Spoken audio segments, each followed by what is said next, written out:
तो namaste to everybody for joining me today. आज हमारा लास्ट होगा for cane Upanishad. I believe कि मैं आज केन उपनिषद पे सारा काम खत्म कर लूंगा। क्वेश्चंस आए हुए हैं, उन पर मैं मोस्ट प्रोबब्ली कल बात करूंगा। केन उपनिषद पर आज मैंने ये सोचा था कि जो भी लोग अटेंड कर रहे हैं वो अगर कोई भी प्रश्न केन पे पूछना चाहें तो मुझसे पूछ सकते हैं। मैं करूंगा ये क्योंकि हमने लास्ट टाइम अपना फोर्थ चैप्टर, जो कि लास्ट चैप्टर है केन का, फोर्थ चैप्टर के हमने 5 मंत्र पूरे कर लिए थे। 6, 7, 8, 9 4 ही बचे हैं हमारे पास। उसके बाद केन उपनिषद खत्म हो जाएगा। तो उसके बाद मैं समरी कर दूंगा केन की एक बार। उसके बाद अगर केन पर कोई प्रश्न हो तो आप लोग मुझसे केन पर प्रश्न पूछें। सारे के सारे जो भी केन उपनिषद पर प्रश्न हो उसको प्लीज डायरेक्टली क्वेश्चन में, we will talk about it. जो मुझको दूसरे क्वेश्चंस आए हुए हैं उन पे मैं कल बात करूंगा, because tomorrow we will talk only on questions and people can interrupt and ask me in between if they want. और अगले हफ्ते next week we will start with Mundaka Upanishad. I think that should be a good plan. अब जो प्रश्न आए हुए हैं मेरे को, जिन पर मैं बात करूंगा, जिन्होंने प्रश्न पूछे उन्होंने पहले ही कह दिया कि हम ज्वाइन नहीं करेंगे, तो this is what happens. Anyway, जो प्रश्न आए हुए हैं उनमें एक प्रश्न तो था 33 करोड़ देवी देवताओं पर, एक प्रश्न था इंद्रियों पर, और एक प्रश्न है अपने देवताओं के ऊपर और ब्रह्मा और विष्णु के ऊपर, और सॉरी शिव और विष्णु के ऊपर। मैं उन प्रश्नों को कल एड्रेस करूंगा सब। आज हम केन पे बात करते हैं। केन के ऊपर जो पहले फोर्थ चैप्टर में, चतुर्थ खंड में जो पहले 5 मंत्र हो चुके हैं, मैं उन 5 मंत्रों पर ब्रीफली एक बार उसको अपडेट कर देता हूं, और उन 5 मंत्रों को अपडेट करने के बाद मैं 6th मंत्र से शुरू कर दूंगा फिर से। तो पीयूष, एक मिनट पीयूष, एक सवाल है। इज इट अगले हफ्ते मुंडक करना है या Mandukya? Mundaka. Okay okay. Mundaka is more close to what we have been doing in Isha and Kena. Okay. So that is why I'm taking Mundaka, because वो भी ब्रह्म और ब्रह्म विद्या पर ही है। Okay. तो उसके बाद मांडुक्य पकड़ लेंगे अगर चाहेंगे तो। कठ उपनिषद, मांडुक्य कोई भी पकड़ लेंगे। हाँ, कठ उपनिषद में भी। ओके, ठीक। कठ में फिर स्टोरीज बहुत ज्यादा हैं और बहुत wide amount of subjects cover हैं उसमें, इसीलिए। चलिए इस पे शुरू करते हैं। चतुर्थ खंड, फोर्थ चैप्टर का जो पहला श्लोक का मंत्र था, वो यही कहता था कि इस जगत की सारी क्षमता, सारी विजय, सारी महिमा, सारा उत्कर्ष, ये जितने भी देवताओं को विजय और महिमा मिली हुई है, वो सब परमात्मा के कारण है। चाहे वो जड़ हो और चाहे चेतन हो, सभी के अंदर शक्ति का स्रोत वो परमात्मा ही है। जो दूसरा मंत्र था उसने हमको ये बताया कि अग्नि, वायु और इंद्र ये बाकी देवताओं से जरा बढ़ चढ़कर हैं, क्योंकि इन्होंने क्लोजली ब्रह्म का प्रत्यक्ष किया है। उससे इन्होंने ब्रह्म को देखा है या अनुभव किया है। ये इन्होंने इस मंत्र में बताया था, नेदिष्ठम पशु, क्लोजली एक्सपीरियंस्ड और सीन, पास से देखा, ये उन्होंने बताया था। इस पर मैंने बात करते हुए आपको ये बताया था कि यहाँ पर इंद्र का रेफरेंस किस तरह से यूज हुआ है। अगर आप चाहेंगे तो मैं दोबारा उसको, व्हेन आई एम इंक्लूडिंग, मैं उसको दोबारा एक बार बात कर लूंगा। जिसका किसी का माइक ऑन है वो प्लीज म्यूट कर लीजिए प्लीज। तीसरा जो मंत्र है वो ये बताता था कि यहाँ पर जो इंद्र है वो अग्नि और वायु से भी अधिक बढ़ चढ़कर है। वो इसीलिए क्योंकि इंद्र को उमा के भी दर्शन हो गए थे। अब उसने यक्ष को देखा, यक्ष छुप गया, छुप कर उसने उमा को सामने कर दिया। अब उमा क्योंकि सामने आ गई तो इंद्र उसके साथ वार्तालाप कर पाया कि ये कौन थे, तो उसने ही बताया कि ये यक्ष थे और ब्रह्म थे। और उमा कौन थी? उमा बुद्धि के लिए रिप्रेजेंट किया गया है। ठीक है, तो यहाँ पर इंद्र जो है उसने क्योंकि अपने इंटेलेक्ट से काम किया है, वो इनसे भी बढ़ चढ़कर और भी आगे है। जो चौथा श्लोक, चौथा मंत्र है, वो बता रहा है कि जो ब्रह्म है उसका उपदेश इस तरह है जैसे कि विद्युत चारों ओर से चमकती है, बिजली कड़कती है, जो चारों ओर से चमकती है, इस तरह परमात्मा जो है वो चमक प्रकट होता है और फिर छुप जाता है। और फिर उसको समझने के लिए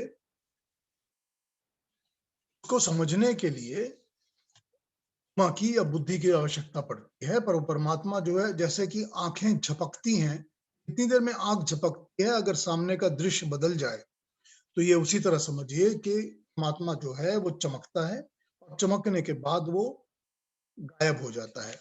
लेकिन ये गायब होने का जो पूरा का पूरा विवरण है, वो विवरण यहाँ पर अधिदैवत है, मतलब दिव्य शक्तियों के लिए, देवताओं के लिए है, जो कि जैसे अग्नि और वायु हैं, वो दिव्य पदार्थ है, वो आध्यात्मिक नहीं है, मतलब आत्मा के साथ कनेक्टेड नहीं है, वो दिव्य पदार्थों के साथ कनेक्टेड है।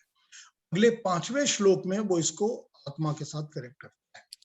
वो ये कहता है कि जिस तरह से आत्मा जो होती है और उसके पास एक मन होता है, वो मन जो है वो अलग अलग तरह की स्मृतियां कैरी करता है, और स्मृति कैरी करता है तो उसके अंदर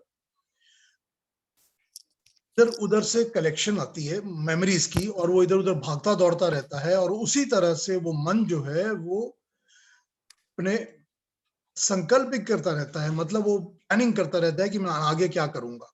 जितनी भी प्लानिंग है और जितने भी मेमोरीज हैं, ये भी सब परमात्मा के ही विभूति से, परमात्मा की शक्ति से ही मन काम करता है।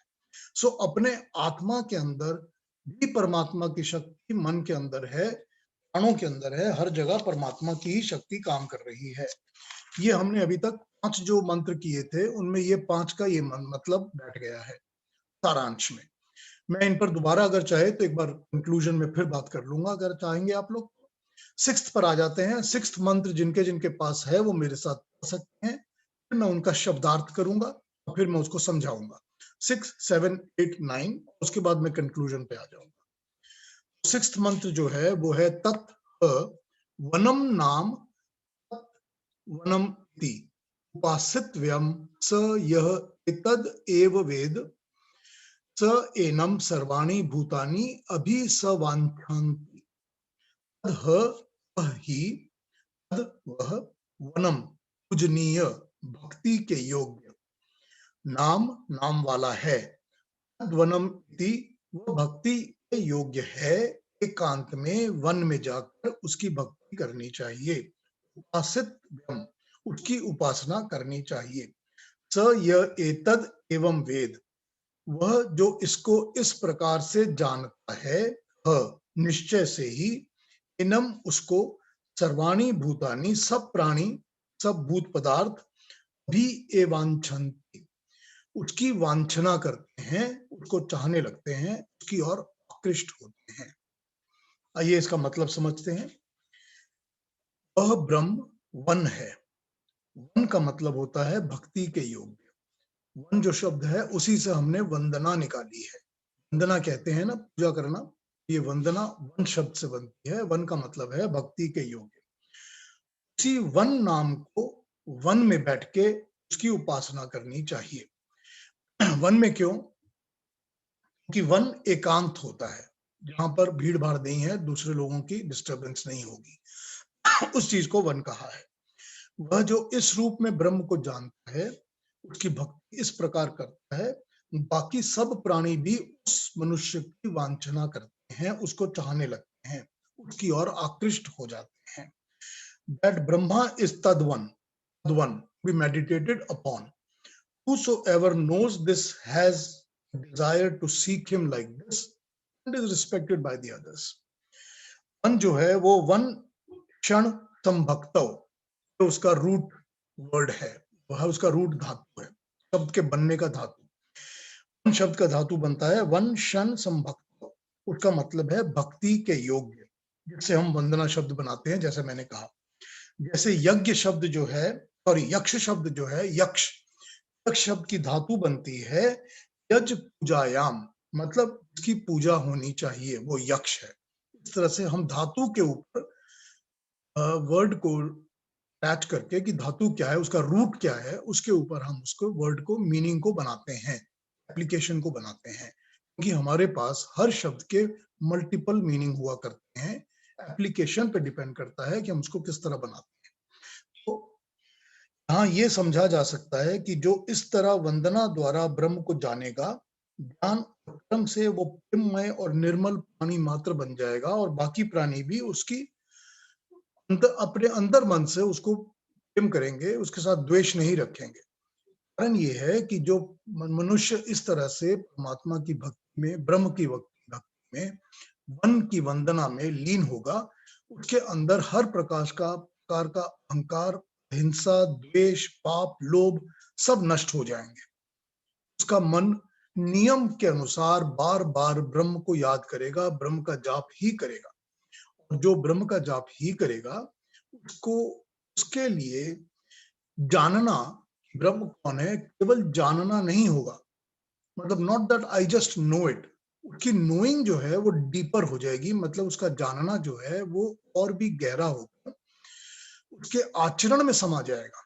जब वो आचरण में समा जाएगा तो बाकी के जो प्राणी हैं, भूत हैं, जो मनुष्य के अलावा बाकी के भी जो भी हैं सभी, और मनुष्य भी, वो पूरी तरह से उसको प्रेम और सम्मान दिया करेंगे, क्योंकि उनको पता होगा कि इस मनुष्य के अंदर ब्रह्म जो है उसकी अनुभूति हो गई है। यही इसने बताया है मंत्र में। अगला सातवां मंत्र एक बार मेरे साथ लीजिए। उपनिषदम भो ब्रूहित भूत उपनिषद ब्राह्मी भावत उपनिषदम ब्रूमेति। उपनिषदम, उपनिषद को, ब्रह्म ज्ञान को भो हे, ब्रूहि हो, व्याख्या करो, इति इस प्रकार, उक्ता कह दी, हे तुझे, उपनिषद ब्रह्मीम ब्रह्म संबंधी वाव निश्चय से, हे तुझे, उपनिषदम उपनिषद को, ब्रह्म ज्ञान को, ब्रूम कह दिया, व्याख्या कर दी, इति यह। इसका मतलब ये हुआ कि इसको इस तरह एड्रेस किया गया है जैसे कि एक शिष्य अपने गुरु से पूछ रहा है कि हे महाराज, उपनिषद का उपदेश दीजिए, और गुरु कह रहा है कि मैंने तुझे भी उपनिषद का पूरा उपदेश, ब्रह्म ज्ञानी उपदेश, ब्रह्म संबंधी उपदेश तुझे दे दिया है। यहां पर यह मतलब बैठ रहा है। तो ब्रह्म ज्ञान का मूल इस उपनिषद द्वारा तुझे बता दिया गया है, और इस ब्रह्म ज्ञान को प्राप्त कैसे करना है ये मैं तुझे अगले मंत्र में बता रहा हूं। तो 8वें मंत्र पर आ जाते हैं। तस्यै तपः दमः कर्म इति प्रतिष्ठा वेदा सर्वांगानी सत्यम आयतनम। इसका अन्वय कर लेते हैं। तस्यै उसके लिए, उस ब्रह्म विद्या के लिए, वह शारीरिक नियंत्रण, परिश्रम, सब नियमों का पालन करना, दम मन पर निग्रह करना यानी पांचों यमों का पालन करना, कर्म करना, कर्म द्वारा सही मार्ग पे चलना, प्रतिष्ठा आधार, नींव, स्थिर रहना, सॉलिड ग्राउंडिंग, बेस, वेदा चारों वेदों, ज्ञान को, सर्वांगानी ज्ञान के सभी अंगों के सहित, सत्यम सत्य सत्ता अस्तित्व, सत्यम सत्य सत्ता या अस्तित्व, आयतनम स्वरूप, शरीर या इमारत। इसका मतलब यह है कि ब्रह्म की प्राप्ति के लिए ये आवश्यक है कि तुम तप करो, लक्ष्य की प्राप्ति के लिए निरंतर एकाग्र रहकर यत्न करना। दम करो, दम रखो मतलब इंद्रियों को, मन को नियंत्रण में रखो, और कर्म करो। कर्म का मतलब निष्काम, अपरहित, कामना रहित कर्म करो, और जैसा कि वेदों में और उसके वेदांगों में वर्णन है उसी के स्वरूप से अपने जीवन का आयतन, अपने जीवन का भवन प्रतिष्ठित करो। ये जो शरीर है उसके लिए भी शिक्षा है, उसको कैसे निर्मित करना है शरीर को, और अपने अध्यात्म को, अपनी आत्मा या अपने अंतर्मन को, उसको भी इसी तरह निर्मित करना है। दोनों पर इस तरह बात की गई है। यहाँ पर ये इस भवन की नींव है, जो हमने भवन बनाना है ये उसकी नींव है, उसकी बेस है, उसकी ग्राउंडिंग है, इसी के ऊपर भवन खड़ा होगा। हमारे शरीर का भी, हमारे मन का भी, चिंतन का भी और जीवन का भी।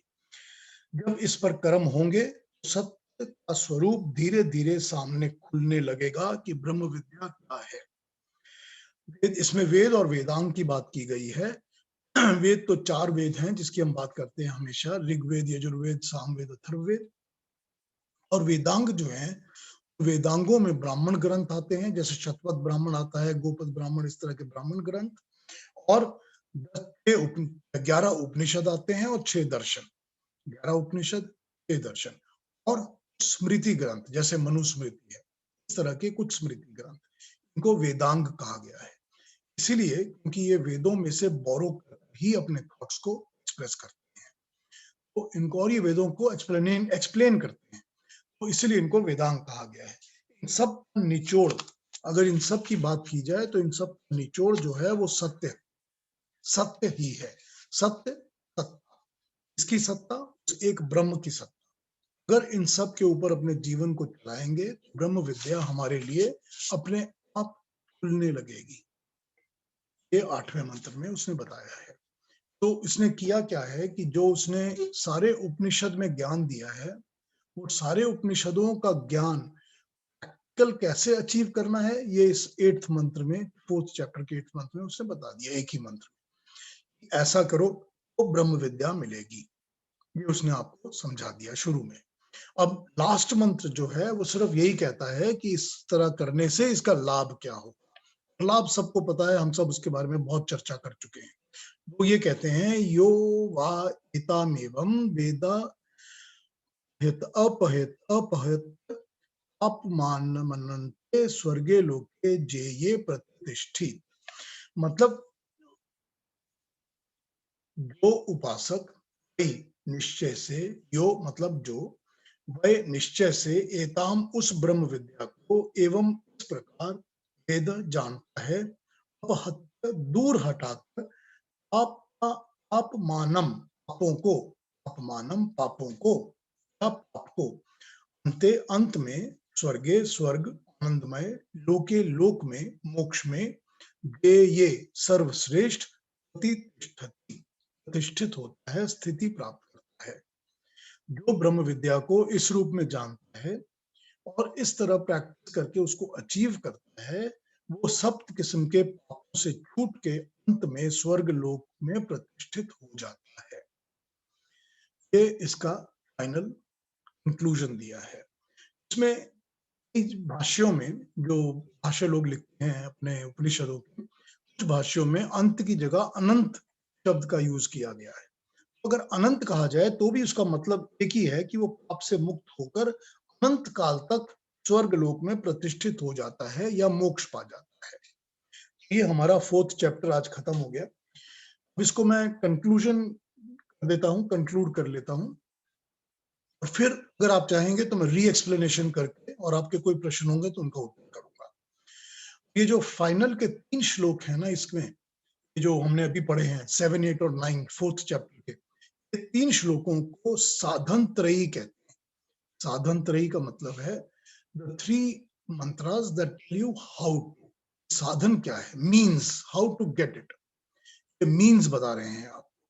ब्रह्म विद्या को पाने के साधन बताए गए हैं, और ये भी कि साधनों के आचरण करने से ब्रह्म विद्या कैसे प्राप्त होगी। साधन में उसने क्या बात की है, उसने तप, दम और कर्म बताए हैं। तप की चर्चा जो होता है उसकी चर्चा तो योग दर्शन में बहुत डिटेल में की गई है, वैसे बृहदारण्यक उपनिषद में भी बहुत डिटेल में की गई है। वो होता है जो अपने लक्ष्य की प्राप्ति के लिए निरंतर लगे रहना, उसकी राह में कठिनाइयों का सामना करना, सहना, अपने शरीर और मन को, चिंतन को तप के द्वारा शुद्ध कर लेना और अशुद्धियों को दूर हटा देना, ये बेसिकली है। यहाँ पर एक क्वेश्चन उठ सकता है कि हम लोग, जो लोग अब उस एज ग्रुप में नहीं हैं कि उनको अपने काम के लिए इस तरह का तप करना पड़े, हमारे लिए ये तप क्या है? हमारे लिए तप है कि हम जो भी एक लक्ष्य अपने सामने रखते हैं, अगर हमने अध्यात्म प्राप्ति का लक्ष्य रखा है, अगर हमने परमात्मा को प्राप्त करने का लक्ष्य रखा है, अगर हमने मोक्ष प्राप्ति का लक्ष्य रखा है, अगर हमने लक्ष्य रखा है कि अगला जन्म हमारा कुछ बेटर हो, सुधर जाए, हमको उसमें भी परम का ज्ञान प्राप्त हो, उस लक्ष्य की प्राप्ति के लिए हमको जो तप करना है, मतलब अगर हमको कोई कष्ट करना है या हमको कुछ अपनी आदतों को चेंज करना है, हैबिट्स को चेंज करना है, अपने आप को चेंज करना है, या यूं कहा जाए कि उसके लिए अपने चिंतन को, अपने मन को उसके लिए थोड़ा और शुद्ध करना है, शुद्धियों को दूर निकालना है, सब तप है, सभी कुछ तप में आ जाता है। और दम दम भी है वो जो कि अपनी इंद्रियों को काबू रखना है, अपनी इंद्रियों के ऊपर कंट्रोल करना है। कोई भी अनुचित कार्य, कोई भी अनुचित सोच अपने अंदर नहीं आने देना, अपने इंद्रियों के पास ना भटके, ये हमारे लिए दम है। और कर्म तो निष्काम कर्म ही है, जिसमें कोई पाप नहीं है, जिसमें कोई अपने लिए क्या कहा जाए उसको, इच्छा या वासना नहीं है, भी वो कर्म है, भी वो अच्छा कर्म है, तभी हमको वो बुरे जो से छोड़ेगा और अलग निकालेगा बाहर। तो अध्ययन में मतलब इसकी चर्चा है। अगर ये होता है तो सत्य आधार बन जाता है। सत्य दी अल्टीमेट फाइनल, यूं कहा जाए कि वो सत्ता किसकी? परमात्मा की। सत्ता केवल परमात्मा की ही होती है। ये कहा जा सकता है कि वो सत्ता जो है वो आधार बन जाता है, और यही हमारी आधारशिला बन जाती है, बेस, ग्राउंडिंग। और अगर ये ग्राउंडिंग बन जाती है तो हमको ये नियम अंदर से आ जाता है कि हर वक्त हम ब्रह्म का ध्यान करते हैं, हर वस्तु में हम ब्रह्म की अनुभूति करते हैं। अगर हर वस्तु में हम ब्रह्म की अनुभूति ही करते हैं तो ये बड़ी क्लियर बात है कि मोक्ष की राह हमारे सामने क्लियर होके सामने खड़ी हो जाती है। वो मोक्ष की राह हमारे सामने क्लियर होके खड़ी हो जाती है। ये उसमें बड़ी क्लियरली मैसेज दिया गया है। इन उपनिषद का जो लक्ष्य है, मैंने आपको शुरू में बताया था कि जो वो ईश उपनिषद का जो 4th मंत्र था, ईश उपनिषद का जो हमने पहले किया है का जो 4th मंत्र था, उसका 4th मंत्र ही पूरे के पूरे केन उपनिषद का बेस है। 4th मंत्र में वर्ड्स यूज हुए थे, नैनन दैवा अपनु वन्युर मर्शते। मतलब ये है कि इन इंद्रियों के द्वारा, जड़ पदार्थों के द्वारा उस ब्रह्म को प्राप्त नहीं किया जा सकता। तो मतलब यही है। तो वो जो ईश उपनिषद ने इतनी छोटी सी बात कही थी, उसके ऊपर इलेबोरेट करके पूरा केन उपनिषद बना है।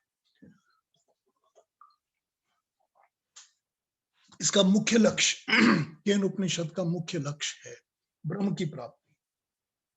ब्रह्म को कैसे समझा जाए, वो क्या है, ब्रह्म विद्या को कैसे समझा जाए कि वो ब्रह्म विद्या क्या है, और उसको कैसे प्राप्त किया जाए। यही इन्होंने 4 चैप्टर्स में डिवाइड करके हमको समझाया है। समझाने का तरीका जैसा ऋषि का है उसका है, उसी के हिसाब से समझते हैं। पहले खंड में जो पहला चैप्टर था, उन्होंने बताया कि जो आंख है वो उसको नहीं देख सकती, आंखों में वो शक्ति नहीं है कि ब्रह्म को देख सके। हालांकि आंखों के अंदर जो देखने की शक्ति है ये ब्रह्म की ही दी हुई है। कान उसको सुन नहीं सकते, लेकिन कानों में जो सुनने की शक्ति है उसी की दी हुई है। इंद्रियों द्वारा हम उसको प्राप्त नहीं कर सकते, लेकिन इंद्रियों के अंदर जो प्राण शक्ति है वो परमात्मा ब्रह्म की ही दी हुई है। हालांकि हम इंद्रियों द्वारा उसको नहीं देख सकते। वाणी के अंदर भी जो शक्ति है वो उसी की दी हुई है, उसी की शक्ति के साथ ये बोलते हैं वाणी से, मगर हम वाणी के द्वारा उसका बखान नहीं कर सकते। हर वो पदार्थ जो जड़ पदार्थ है, निर्मित पदार्थ है, जो इस संसार में निर्माण किया गया है, चाहे वो पंच महाभूतों द्वारा निर्माण किया गया है, जड़ वस्तुओं द्वारा, वायु, आकाश, पृथ्वी, जल, इनके द्वारा तैयार किया गया है, और चाहे हमने तैयार किया है, ह्यूमंस ने तैयार किया है, कोई भी पदार्थ ब्रह्म रिप्रेजेंट नहीं करता, उसकी पूजा नहीं कर सकता। ब्रह्म विद्या ब्रह्म को ही पूजने वाली विद्या है, ये इन जड़ पदार्थों की पूजा नहीं कर सकते। ये इन्होंने बड़ी क्लियरली बताया है। दूसरे खंड में यानी कि दूसरे चैप्टर में उन्होंने ये बताया है उसको जान पाना बहुत कठिन है। जो ये कहता है कि मैं उसको जान गया हूं वो उसको नहीं जानता, जो भी ये कहता है कि मैं उसको जान गया हूं वो उसको बिल्कुल नहीं जानता, और जो ये समझता है कि मैं उसको थोड़ा बहुत जानता हूं वो फिर भी उसको कुछ जानता है, फिर भी उसको कुछ समझता है कि हाँ मुझे उसके बारे में कुछ पता है। इसमें बाहर के जड़ पदार्थों की भी बात की गई है, जिनके द्वारा परमात्मा को जाना नहीं जा सकता, लेकिन वो बोध के काम में आते हैं। मतलब ये है कि उनके द्वारा हमको सृष्टि की वस्तुओं का बोध होता है, उनका पता चलता है, और उनको पता चलने के बाद हम अपने अंतर मन में प्रतिबोध एक्सपीरियंस करते हैं, यानी कि इंटरनल जो हमारे अंदर का बोध है, अंदर की जो नॉलेज है, कॉन्शियस नॉलेज जो अपने अंदर मन में चलती है, आत्मा के अंदर चलती है, उसको इन्होंने प्रतिबोध कहा है। उसकी शक्ति के बिना शरीर मिट्टी का ढेला है, ये जानना पड़ेगा। शरीर की पूजा नहीं हो सकती क्योंकि वो मिट्टी ही है, वो ब्रह्म नहीं है। तृतीय खंड में इन्होंने ये बताया कि संसार के जितने भी जड़ पदार्थ हैं, उनकी शक्ति उसके बिना कुछ नहीं है। ये उन्होंने एग्जाम्पल अग्नि, वायु और इंद्र के द्वारा हमको समझाया है। अग्नि और वायु सब कुछ उसकी शक्ति से ही चलते हैं, और इंद्र के द्वारा उन्होंने चेतन के बारे में बताया है। वो इसलिए क्योंकि वायु और अग्नि जो हैं वो जड़ पदार्थ हैं, क्योंकि वो जड़ पदार्थ हैं, उनके अंदर बुद्धि नाम की चीज नहीं है, चेतनता उनके अंदर नहीं है, कॉन्शियसनेस नहीं है, वो वस्तुओं को कॉन्शियसली नहीं समझ सकते, वो सिर्फ जड़ पदार्थ है। इसलिए वो जड़ पदार्थ को ये पता है कि उनके अंदर जो शक्ति है वो परमात्मा की है, शक्ति हटा ली जाए उनकी इफेक्टिवनेस कुछ नहीं रहती। लेकिन जो इंद्र है वो कॉन्शियस चेतन के लिए रिप्रेजेंट करके यूज किया गया है। तो इंद्र वो है जिसके पास इंद्रियां हैं, लेकिन वो क्योंकि इंद्र इंद्रियों वाला है, जीवात्मा की तरह है, वो यक्ष को यानी परमात्मा को, ब्रह्म को देख नहीं सकता। परमात्मा उसके सामने से तिरोहित हो जाता है, छुप जाता है। उसको समझने और देखने के लिए परमात्मा ने ही उसके लिए उमा सामने प्रेजेंट की है। उमा यहाँ पर बुद्धि के लिए यूज किया गया है। उमा क्या है क्या नहीं है, what is there what is not there, ये क्वेश्चन आंसर है। क्वेश्चन आंसर, तर्क और वितर्क बुद्धि का काम होता है। तो इसीलिए यहाँ पर कहा गया है परमात्मा को समझने के लिए, जानने के लिए इंद्र को उमा दी गई है कि तू उमा द्वारा, बुद्धि द्वारा उसको समझ, उसको जान। ये थर्ड चैप्टर में बताया गया है।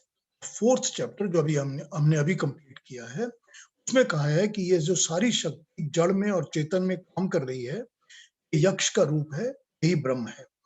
जो उमा प्रदान की गई है, उसके द्वारा ब्रह्म को वन समझो, वन वंदना करने योग्य, पूजने योग्य समझो, और अपने मन के एकांत में, अपने मन के एकांत में उसको ढूंढो और उस पर ध्यान लगाओ, उसकी विद्या को अंदर ही अंदर प्रतिबोध की तरह काम करके उसको जमाओ अपने अंदर, ताकि उसको एक्सपीरियंस कर सको और गेन कर सको उसमें से। उसकी उपासना और ये प्राप्त करने के लिए दम इनसे ही उसको पूरा किया जा सकता है। लेकिन इनके लिए जो नींव है, जो बेस है, जो गाइडेंस है, वो वेद और वेदांगों से मिलेगी। उन्हीं पर आधार करोगे तो रियल सत्य पर पहुंच पाओगे। और उस सत्य पर पहुंचने से क्या मिलेगा? सत्य को पहुंचने से मोक्ष प्राप्ति हो सकती है और जीवन में ब्रह्म की विद्या का ज्ञान प्राप्त हो सकता है। ये हो गया पूरा का पूरा केन उपनिषद का निचोड़, पूरे केन उपनिषद की मैसेजेस। ये इस तरह उन्होंने बताया है कि ब्रह्म क्या है और ब्रह्म विद्या क्या है। मैं होप करता हूं कि मैंने कंफ्यूज नहीं किया और बहुत क्लियरली आपको बताया है। एक दो बातें और कर लेता हूं, फिर इस पर आ जाते हैं कि आप जो भी मन में प्रश्न हो वो क्लैरिफाई कर दूंगा। उमा जो शब्द है का सीधा अर्थ होता है क्या नहीं। उसको ये कहा जा सकता है या उसको कहा जा सकता है कि क्या है, क्या नहीं और क्या है। तो ये जो है ये इंगित करता है, मतलब इंडिकेट करता है बुद्धि की तरफ। जो होता है क्या नहीं और क्या है, इसको समझने के लिए बुद्धि की ही आवश्यकता होती है। बुद्धि द्वारा ही हम समझ सकते हैं कि क्या है क्या नहीं है। ये क्या है क्या नहीं है जानने के लिए जो इस भाष्य में यूज किया गया है वो उमा शब्द यूज किया गया है। कुछ ऐसे भाष्यकार भी हैं जिन्होंने उपनिषद के ऊपर कमेंट्री लिखी है, तो उन्होंने उमा को स्ट्रेट अवे ओम कह दिया है कि ये जो उमा है ये ओम ही है। तो इस तरह भी लोगों ने इसकी ट्रांसलेशन की है। इस उपनिषद की तरह केन उपनिषद भी एक छोटा सा उपनिषद है, बहुत छोटा है, और ये ब्रह्म और ब्रह्म विद्या का परिचय देता है। बस यही इसका काम है। जो केन शब्द है उसका मतलब होता है किससे, किसने, उसका मतलब होता है, और इसका इम्प्लीकेशन ही होता है ईश्वर ने, ईश्वर द्वारा, क्योंकि दूसरे किसी के लिए हम केन को यूज नहीं करते। तो जो शब्द होता है ना संस्कृत में अक्षर, उसके बहुत सारे अर्थ हैं, हर एक के बहुत अर्थ हैं, क के, ख के, प के, च के, सब के मल्टीपल अर्थ हैं। क के अर्थ होते हैं वो संस्कृत भाषा में ब्रह्म हो सकता है, यम, सूर्य, आत्मा, काल, तेज, मन, शरीर, अग्नि, संपत्ति, कामदेव, जल, दृष्टि, इस तरह से बहुत सारे मतलब के हो सकते हैं। उसी तरह जैसे कि हम उसको एप्लीकेशन में यूज करेंगे, लेकिन जहां ये आध्यात्मिक प्रकार में यूज होता है एज अ क्वेश्चन, जहां पर अक्षर यूज होगा आध्यात्मिक तरीके से, फिलोसॉफिकल तरीके से एज अ क्वेश्चन, वो हमेशा परमात्मा के लिए ही यूज होगा। जैसे वो मंत्र हैं जिसको हम हवन संध्या में पढ़ा करते हैं, तस्मै देवा हविषा विधेम, वो मंत्र में कहा जाते हैं ना लास्ट पार्ट में। इस मंत्र में यही है कि अगर ये ईश्वर नहीं है जिसने ये सब रचा है तो फिर कौन है, या यूं कहा जाए कि अगर हम ईश्वर की प्रार्थना या पूजा न करें, किसकी करें। ये कस्मै देवा हविषा विधेमा का अर्थ बनता है मंत्रों में अलग अलग जगह। ये क जो है यहाँ पर हमेशा ईश्वर के लिए ही इंगित होता है जब ये प्रश्न पूछा जाता है। जो केन है वो केन ब्रह्म विद्या की और ही डायरेक्शनल यूज किया गया है कि व्हाट इज ही, वो कौन है, इसने ये सारी शक्ति, ये सारी विभूति, ये सारी शक्ति हम सबको दी हुई है जिससे हम ये सारी दुनिया काम करती है, चाहे वो जड़ है चाहे चेतन है, चाहे वो मैन्युफैक्चर्ड प्रोडक्ट्स हैं या चाहे हम लोग हैं जो कि पैदा हुए हैं या प्राणी हैं। उसने बेसिकली यही बताया है यहाँ पर। उपनिषद जो होते हैं वो अपना जो पूरा स्ट्रक्चर होता है, वो अपना कंप्लीट स्ट्रक्चर जो होता है, वो उसका जो आधार होता है स्ट्रक्चर का, वो स्ट्रक्चर का आधार ही वेद और वेद की विद्या के ऊपर होता है। और यही वो आपको टीच भी कर रहा है कि वेद और विद्या के ऊपर ही उपनिषद का आधार है, और आप भी अपनी स्ट्रक्चर है उसको वेद और वेदांगों ही एस्टैब्लिश करके अपने जीवन की यात्रा को पूरा करिए। ये वो मैसेज आपको दे रहा है। जो उपदेश ये उपनिषद जो देता है, ये उपदेश, ये उसकी प्रैक्टिकल रूपरेखा भी बता देता है। यही नहीं कहता है आपको कि इसको this is a very good thing, but how to achieve भी बताता है आपको। उसने अचीव करने के लिए भी सिर्फ थ्योरी नहीं, प्रैक्टिकल भी आपके सामने रख दिया है। ब्रह्म विद्या क्या है, ब्रह्म विद्या को कैसे समझा जाए, उसको कैसे प्राप्त किया जाए, उसको कैसे पाया जाए, फाइनली उसको पाने के बाद उससे लाभ क्या होगा, ये भी उसने आपको बड़ी क्लियरली इसमें बता दिया है। ये बेसिकली केन उपनिषद का सारा सार है, मैंने आपको समझाया है। अगर कॉम्प्लिकेटेड है तो मुझसे फिर पूछ लीजिए, मैं फिर एक्सप्लेन कर दूंगा, क्योंकि हम once we move out of Kena we will not come back hopefully. तो अब कोई आपके पास प्रश्न हो मुझसे सीधे रिलेटेड प्रश्न अबाउट केन आप पूछ लीजिए। कोई चीज रिपीट करनी हो तो भी बता दीजिए, मैं कर दूंगा उसको रिपीट। जी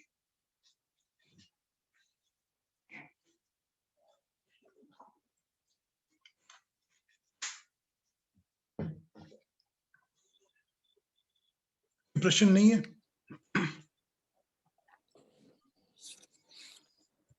केतु जी बताइए। जी केतु जी बोलिए। नमस्ते टू एवरीवन। एक प्रश्न ये है कि मोक्ष प्राप्ति के लिए आपने कई साधन बताए हैं, तो उसमें हम लोग जो यज्ञ करते हैं, हवन करते हैं, उसकी क्या महिमा है? How does it help directly, indirectly? ये मैं इस पर बताता हूँ आपको। बेसिकली इसको कर्म कांड कहा गया है, ठीक है। कर्म कांड का मतलब होता है कि हम जब भगवान की चिंतन मनन में, उनकी पूजा में, उनके हवन में, यज्ञ में, संध्या में लगे होते हैं, हमारा मन कहीं और न लग के परमात्मा में लगा होता है। तो ये एक तरह का प्रैक्टिस सेशन है। दूसरा ये है कि हम अपनी तरफ से हवि प्रदान करते हैं, मतलब अग्नि में अपनी बिलोंगिंग्स, मतलब हमारी द्वारा खरीदा हुआ घी, हमारे द्वारा खरीदी हुई सामग्री को हम डालते हैं। हम अपनी तरफ से कंट्रीब्यूशन दे रहे हैं कि जो वायु है, जो पर्यावरण है, उसको हम शुद्ध कर रहे हैं। उसको शुद्ध करने के साथ साथ हम ये चीज की प्रैक्टिस कर रहे हैं कि इदन्न मम, मेरे लिए नहीं है। मतलब लगाव को छोड़ रहे हैं, अटैचमेंट्स को छोड़ रहे हैं और परमात्मा का नाम लेके परमात्मा के नाम पे छोड़ रहे हैं। ये कर्म कांड है। लेकिन ये कर्म कांड जो होता है ये इंडिकेटिव होता है to become a practice in your life practically. अगर आप देखेंगे कि ऐसे हम कई लोगों को जानते थे जो लोग की जिंदगी में रोज सुबह संध्या सवन किया करते थे, उनकी जिंदगी उसी तरह से हो जाया करती थी कि वो मतलब अलग किस्म के ह्यूमन बींग्स हुआ करते थे। वो अपने लिए ही सारा काम नहीं करते थे, वो सोसाइटी के लिए डेडिकेटेड काम करते थे, समाज के लिए। उनमें वो मतलब वासना, पाप, ये सब चीजें खत्म हो चुकी होती थी। ये उसी तरह इंडिकेटिव है कि ये करिए, ये अचीव होगा। ठीक है।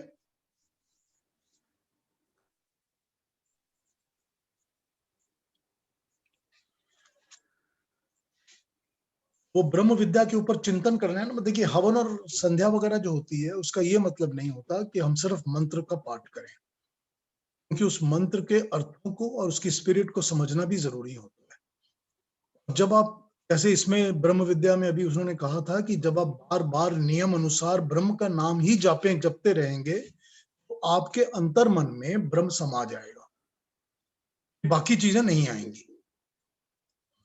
यही बात। जब आप जीवन में उन मंत्रों के अर्थों को उतार लेंगे फिर वो आपके जीवन में उसकी प्रैक्टिकल पूरी दोनों तरह का नॉलेज आपको मिलेगा। यही उसका मेन पर्पस है। ठीक है, थैंक्स। कोई और प्रश्न इन उपनिषद पर?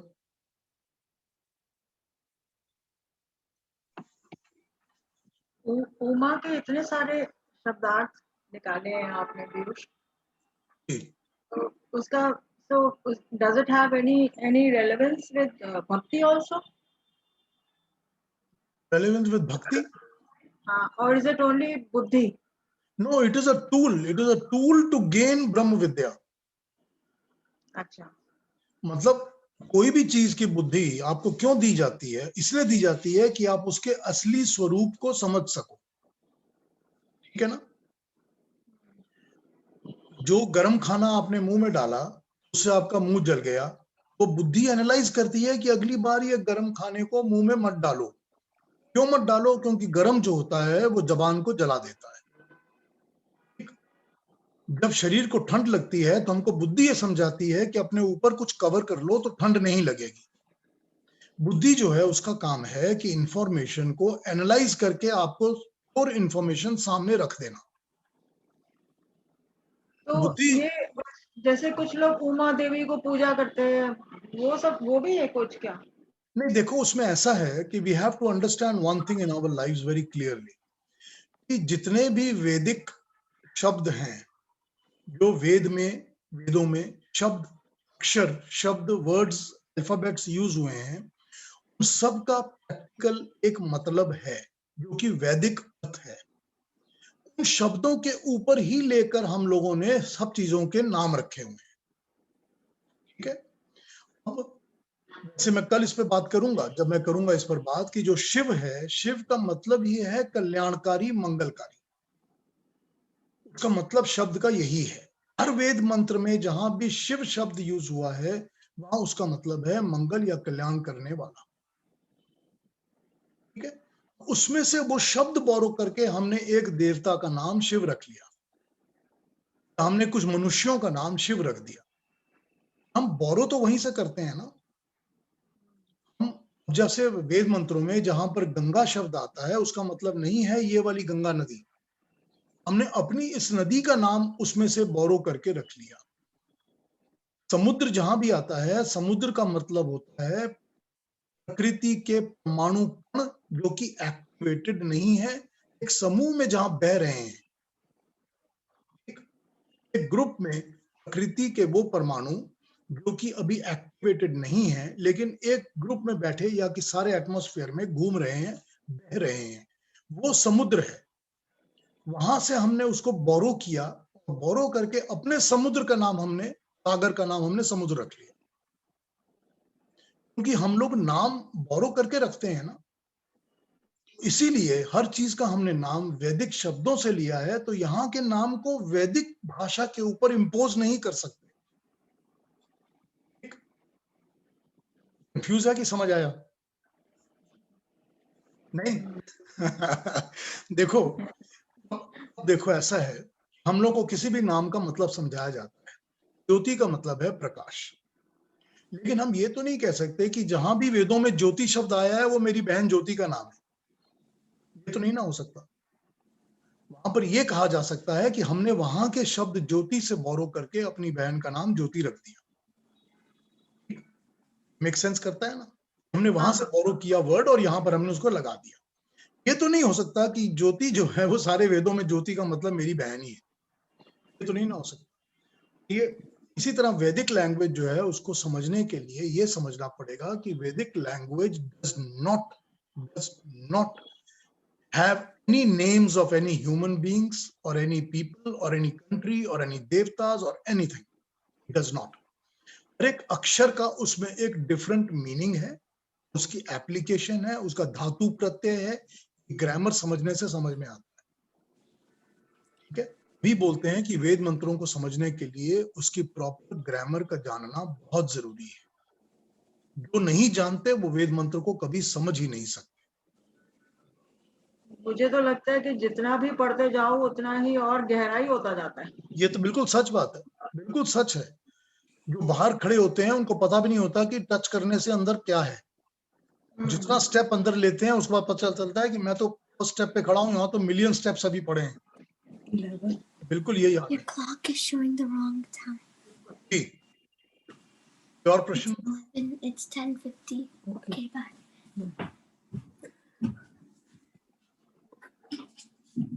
Anybody wants to ask anything else? कोई और प्रश्न? ये पीयूष जी जरा ये 3 मंत्र जो आपने 7, 8, 9 बोले हैं उनका सार आपने बताया है। साधन त्रयी। साधन त्रयी। साधन त्रयी। त्रयी मतलब 3, ट्रायो। अच्छा, ओके। साधन का मतलब है कि टूल्स, मीन्स, उसको ले प्राप्त करने के मीन्स। तो उसने मीन्स यही बताए हैं आपको कि धर्म, दम और वेदांग और वेद, इनके ऊपर अपना आधार बताओ तो आपको मोक्ष की प्राप्ति होगी। ओके, ये उसका साधन उन्होंने बताया है। ओके, ठीक है ना? उसने पूरी ब्रह्म विद्या पहले समझा दी है कि ब्रह्म क्या है और ब्रह्म विद्या क्या है, और फिर इसको पाने का उपाय क्या है। जो उपाय है वो साधन जो उसने आपको बताए हैं। जी। पीयूष, आज भी थोड़ी आवाज ब्रेक हो रही है। आज भी हो रही है? अभी भी आवाज बीच बीच में। हाँ, अच्छा, कल अब ऐसा करते हैं कि कल क्वेश्चंस उठाएंगे। जनरल मेरे पास थोड़े से क्वेश्चंस आए हुए हैं, उनके ऊपर आंसर करेंगे, और उसके बाद अगले हफ्ते हम लोग मुंडक पे स्टार्ट करेंगे, नेक्स्ट वीक। तो आज जैसे ज्वाइन करने में कुछ देर हो गई, कुछ और हो गया, कल please exactly 10 o'clock Toronto time, 7:30 India time join कर लीजिए। लंदन में कल शायद 3 बजे होंगे, उस वक्त 3 o'clock। उस हिसाब से टाइम पे ज्वाइन करिए ताकि हम शुरू कर सकें, and we can complete in time also.